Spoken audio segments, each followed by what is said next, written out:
the next morning we boarded a train and headed off towards Jakarta.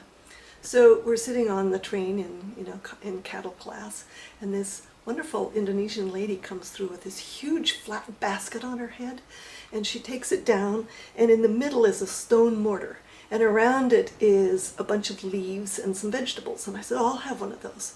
So she grinds up one of the vegetables and puts it in a leaf and hands it to me, and I eat it. God, it's chili pepper. And I just go through, it was so hot. And we had no water with us at that time, it wasn't fashion to take water with you. And I was just burning up. So at the next stop on the train, we leaned out the window and bought popsicles, icicles, whatever called, you call them ice lollies. Yeah. And I had one of those. And then, of course, later I thought, good grief. These are made out of river water, and unpasteurized, and it's really lucky that I didn't get, typhoid or something, and later we did see people washing the dishes from restaurants in the river. So it's not just drinking the water, but it's even eating off the plates, Yeah. So once we got to Jakarta, it was Christmas, so we went to the youth hostel, and they gave us small presents, which I still had till very recently, of batik, little pieces of cloth. And I was talking to the guy at the youth hostel, and he says, I was in the Peace Corps in Thailand. And I said, Thailand? Oh, really? Or Malaysia, actually, it was Malaysia. And I said, and you've just left? And I knew that my cousin had been in Malaysia in the Peace Corps, and it turned out that he knew them. So it's again this, like 6 degrees of separation. Difference. Yeah.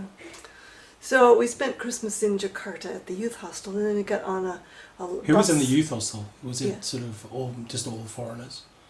Pretty much so. All of these places, are travelers.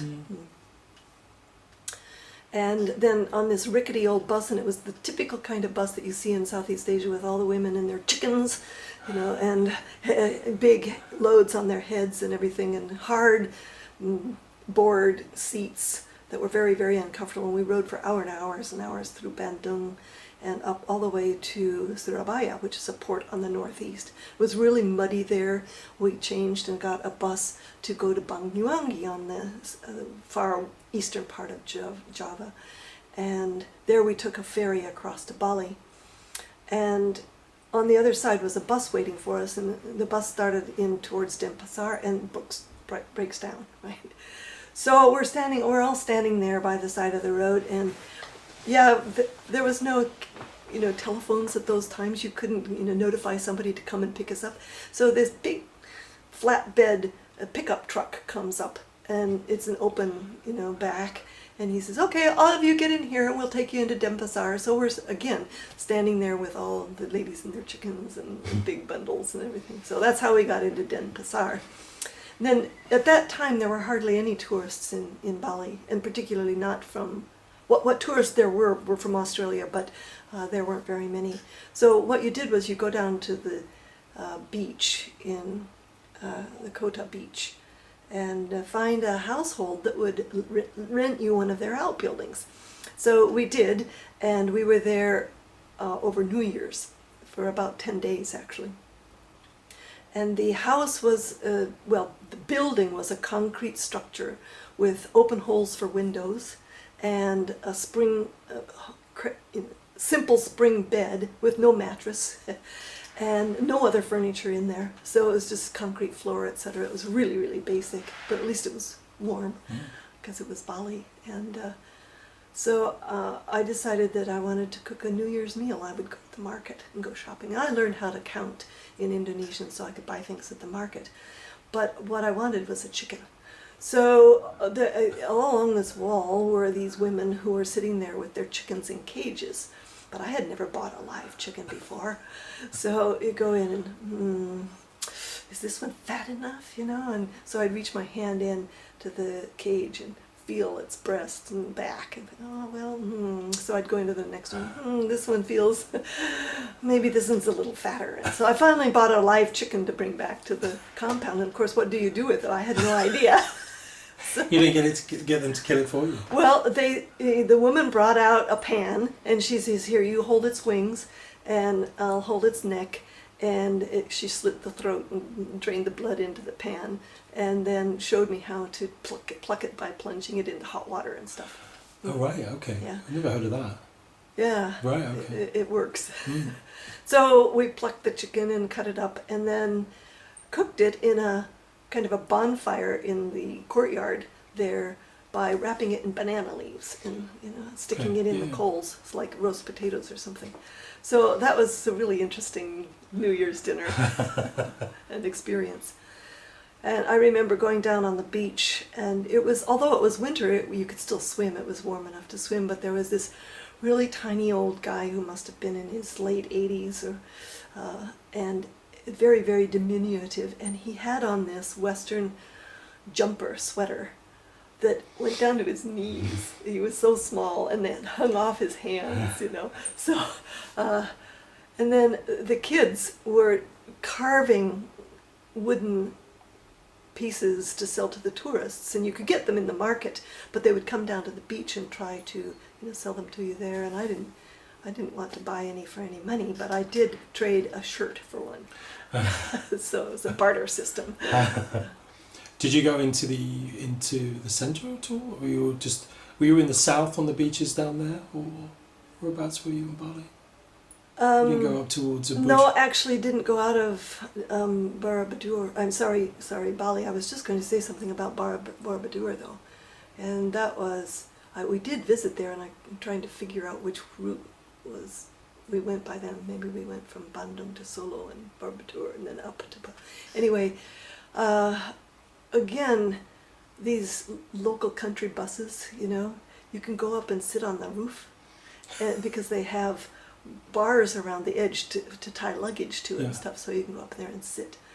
And of course our fellow travelers are smoking dope, and so they pass around a cigarette, and I pass around a cigarette. First time I ever heard stereo ducks. Ducks over here and ducks over here. But that was one of the silly things and very dangerous things that we did, because in Malaysia, if you get caught bringing drugs into Malaysia, you're put into jail and executed, right? Even today. So the laws are really, really harsh there. And then to get to Australia from Bali, we had to take a flight to Portuguese Timor, which at that time was Portuguese. And they were having a lot of Australians coming through there, and they didn't want them to, first of all, be obnoxious to other people, but they also wanted to protect them. So they had built on the beach a cage for us. And it was a 3-sided aluminum-walled building with a tin roof and a water supply. So you had shower in the corner and a big water trough in the middle. And then it was surrounded by a 10-foot fence. So It was a compound that had a guard standing outside, and he would regulate traffic so that no, people could come in that weren't foreigners, but we were welcome to sleep there. So everybody rolls out their sleeping bag on the concrete floor, and I wake up in the middle of the night hearing this scratch, scratch, scratch, and here's this great big crab that comes out of the drain and walks around between everybody's sleeping bag. Disappears during the daytime. So we were able to go into town in whatever town it was for Portuguese Timor, I can't remember now, but and they had vegetables and also canned goods. So I bought a can of condensed milk, and I drank the whole thing, which gave me the worst tummy that I had ever had in the entire trip. So I never got sick from drinking the local water, but I certainly got sick from a can of condensed milk. And I was just in agony, and also getting up the next day to go to the airport town nearby. We had to take the bus in the morning and stuff. And when we got there in the evening, they put us up on on the school grounds, and they said, well, here, we don't have any place for you, but you can sleep here on the school porch. And again, it's outside, and all of us were there together. And there was no place to put our stuff except beside us.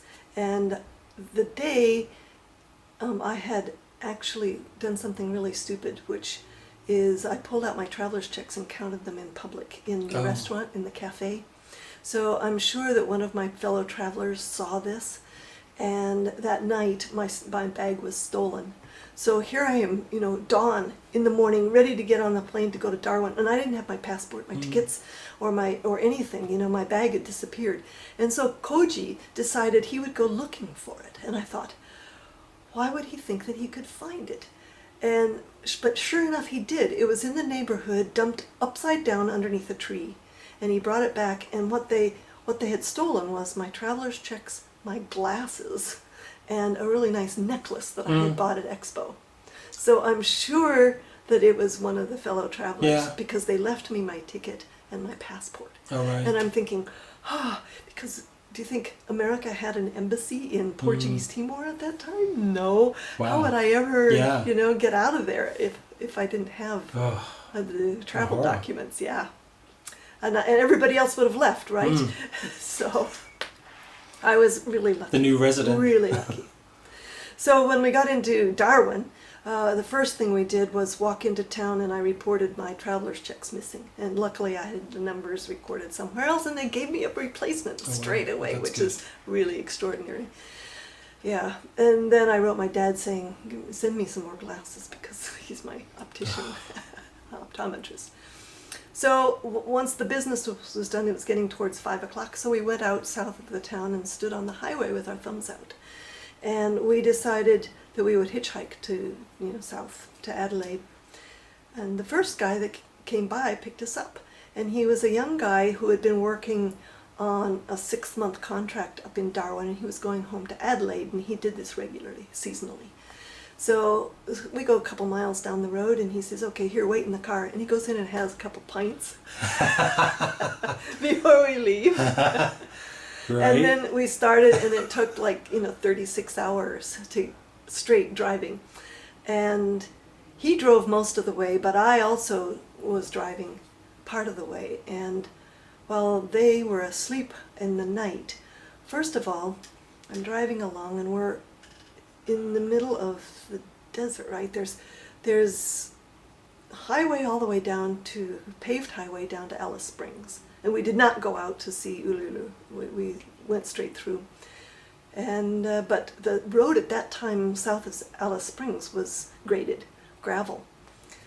And you could see the cars that had been abandoned over time because it broke down and you couldn't get them anywhere. And they were all stripped completely of parts. Only the hulk remained. So it was kind of really like a ghost town experience, driving through and seeing all these things. But anyway, at night, so I'm driving along in a Holden on the left side of the road, and although I had driven in Japan, not that much at that point, and I see these lights in the distance. Oh, interesting, I wonder what that is, and they get closer and closer. And all of a sudden this huge semi-trailer truck, is almost upon me, and it goes roaring by, and I didn't even have hardly any chance, to pull to the side of the road and let him go. And it was such a startling experience, and I'm really glad that we survived that, because I had no idea what I was looking at. I mean, it was pitch dark, right? And you couldn't see anything but these spots of light that suddenly got bigger, and then we're all right on you. Oh, that was really scary. And then later that evening, I see another light, and it's over there in the distance, and it's this little pinpoint of light. I think, okay, well, what's that one? Is it a forest fire? Is it a grass fire? And I don't see any smoke, and I watch it, and it gets bigger and bigger, and all of a sudden I realize it's the crescent moon coming up on the horizon. Oh, wow. And it was just, huge, because they are at that lower, elevation, and so that was really, really stunning. Yeah. So in the morning we get down to close to Adelaide and we pull into this Stockyard, which is a little old windmill, you know, with a wooden fan going around. And there's this guy cooking. He's got his lorry parked there and he's got stopped to cook his breakfast. And he's cooking in a billy can, right, on top of of a little fire that he made. And so we were talking to him about his experiences. He says, yeah, he goes this road all the time and you have to be really careful because people get lost and they leave their cars, which is the really bad thing to do. If you get stuck on the road, you should stay with your car, and within a couple days there should be somebody coming through. Yeah. Yeah. And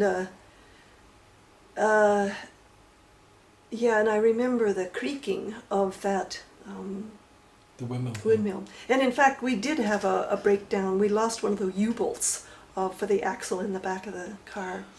And so the kid was driving with his right-hand side in the verge with a lot of sand, so it wouldn't bounce too much. And we drove like really, really slowly, like 5 miles an hour for a couple hours before we reached a station. Now, a station is the name for a ranch in Australia. And all of these stations have their own gasoline pumps and their own garages because they go along stripping all the cars, you know, for parts. And he says, okay, just pull up into this big garage, which was kind of like a barn. Pull up into this barn. And they had the concrete, like when you go into a garage and drive up onto a place where there's in the middle, you can go underneath the car and then fix it. And he looks and he says, oh, well, all of these orange crates have parts in it. What do you need? And so the walls were just covered with orange crates that had different kind stripped of cars. Car parts in it. So he got out the U-bolt and put it on, and we were able to continue. But when we got to Melbourne, eventually, he let us off at Adelaide, and then we went on to Melbourne. We rented a flat, and in Australia they have fans that are integral to the windows, and they're little plastic fans, and they go around and around and around with the wind. Yeah, it's like an electric fan here, except it wasn't electric. It's just in the window, so it works all year round. And that squeaked just like the windmill did. And so for that entire year, I had that kind of image of being out in the outback, squeaky, squeaky, squeaky, squeaky, and it was just such a weird experience. And the other thing that happened in Melbourne is that I'm walking the streets, and I thought, everybody looks dead to me, and I'm thinking all these people who got lost on the Birdsall track and, you know, wandered off the trail and died in the desert and everything. And a couple days later, I received a letter saying that my grandfather had died. Oh, weird. At that very time. And I thought, oh, well, he'd come to visit me and told me that he was gone. And after that it was okay, but boy, that was a very strange experience.